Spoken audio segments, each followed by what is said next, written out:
back in March 2021, something pretty wild happened. The art world and really the whole internet just stopped and stared as a single JPEG file sold for a price that felt, well, impossible. But less than 3 years later, that same file was basically worthless. Now, this isn't just another story about a speculative bubble bursting. No, this gets at a much deeper mystery. How can a 500-year-old painting be a safer bet than a digital file that's supposedly unhackable, unforgeable, secured by bleeding-edge technology? So let's really dig into what happened. And yeah, this was the number that just broke everyone's brain. $69 million. And get this, it was paid at a Christie's auction, the super prestigious old-school auction house. This wasn't some back-alley crypto deal. This was for a single JPEG. It was the absolute screaming peak of the NFT craze, and for a minute there, it really felt like it was going to change everything about how we value art. And then this happened. Less than 3 years on, that same $69 million digital asset had lost a staggering 85% of its value. It was practically worthless. The revolution, it seemed, was kind of eating its own children. Which brings us to the one-word question at the heart of this whole thing. Why?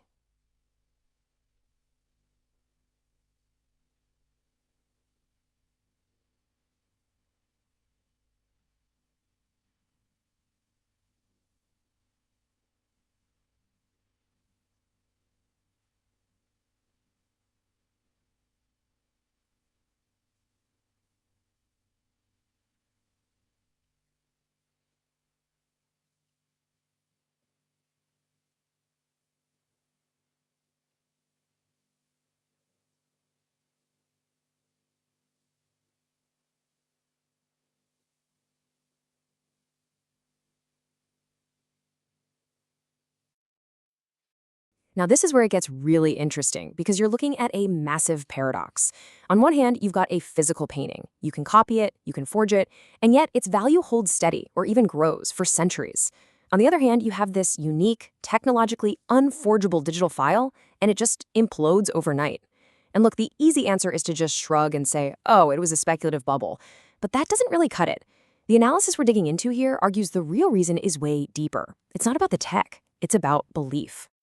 To really get what's going on, we have to stop thinking about the art world as just a marketplace. We need to start seeing it for what it actually is, a kind of church, a massive cathedral built on centuries and centuries of belief. And just like a church, it has this incredibly rigid hierarchy. Right at the top, you've got your popes. Think of the huge museums, the MoMAs and the Tate Moderns of the world. What they say pretty much goes. Then you have the cardinals. Those are the powerhouse blue-chip galleries. And it goes all the way down to the laity. That's us, the collectors and the general public. So the key thing to realize here is that value in the art world is not a democracy. It's not decided by what's popular. It's decreed from the top down by this whole established system. So what's the secret sauce that holds all this together? It's a concept that the source material calls apostolic succession. Now, stay with me here.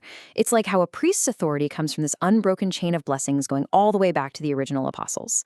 Well, in the art world, an artist's value comes from being ordained by legitimate institutions, galleries, curators, museums that have their own long, unbroken histories. You can't just show up and declare yourself important. It doesn't work that way. And this is just a brilliant way to show how it all works. It's like a magic trick, a ritual, that can turn a totally ordinary object into priceless art. Take Duchamp's famous urinal. Step 1, a legitimate curator, someone with authority, chooses it. Step 2, it gets placed in the sacred space of a white gallery. Step 3, critics and historians write essays about it, giving it deep meaning. And finally, Step 4, a major museum buys it, which basically makes it immortal. The urinal itself hasn't changed at all, but its entire meaning, its essence, has been transformed. It's been transubstantiated. Okay, so if the traditional art world is the old, powerful church, then the whole NFT movement was its Protestant Reformation. It was this explosive digital heresy that basically promised to tear the whole cathedral down. And you have to admit, the promise was incredibly seductive, right? It was a full-on revolution. No more gatekeepers telling you it's good. No more giving 50% of your sale to a gallery. The community, the people, would decide what has value. It was all about direct access. The only truth you needed was the code on the blockchain, Sola blockchain. But, and this is a huge but, here was the fatal flaw in the whole plan. Most of the big NFT stars like Beeple, they were never ordained by the old system. They had no stamp of approval from any archbishop. They tried to ordain themselves, using their Instagram followers as their congregation. They were missing that crucial apostolic succession. And to make the problem even worse, the whole system was just riddled with what the source material calls digital simony. Back in the Middle Ages, simony was the sin of literally buying your way into a holy office, like becoming a bishop. Well, in the NFT world, the equivalent was wash trading, where people would sell NFTs to themselves over and over just to fake demand and artificially pump up the price. They were trying to buy the appearance of legitimacy. All right, this brings us to the real climax of the story. Because it's not just about the institutions. It's about the psychology of the people buying this stuff. It's about a hidden contract that explains exactly why one market stands strong and the other one just shatters. Okay, you really want to pay attention to this because it's the most powerful idea in this entire breakdown. It's called ontological debt. What is that?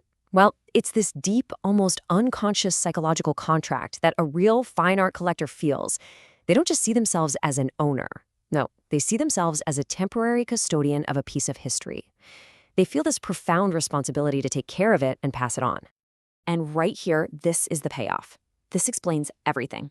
When the market crashes, the fine art collector who's driven by that sense of ontological debt, they hold on. They're not going to panic sell a piece of history. But the NFT speculator, their mindset is totally different. They're just renting attention. They have no debt to history, so when things go south, the only logical move is to sell immediately and cut your losses. And that's the difference between a resilient market and a total collapse. So what's the big lesson here? What do we take away from all this? It's that you absolutely cannot shortcut the one thing that creates real, lasting value, and that's time. I mean, this timeline just puts everything into perspective. Just look at the long, slow road other new art forms had to travel. Photography, it took about 100 years to be fully accepted as fine art. Video art, about 25 years. But NFTs, they tried to cram that entire process into just a few years. And as you can see, that institutional adoption is already going in the wrong direction. And that really is the heart of the matter. The NFT movement made a fundamental mistake.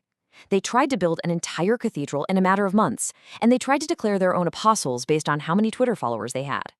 They confused fleeting viral attention with the deep, slow, time-tested legitimacy that actually underpins real, lasting value. And so this leaves us with this really fascinating, provocative question that goes way beyond just the art world. Technology can give us these incredible new tools. It gives us new ways to create things, to connect with people, to buy and sell. But can it give us tradition? Can code and algorithms artificially manufacture the one thing that you simply can't rush? Time.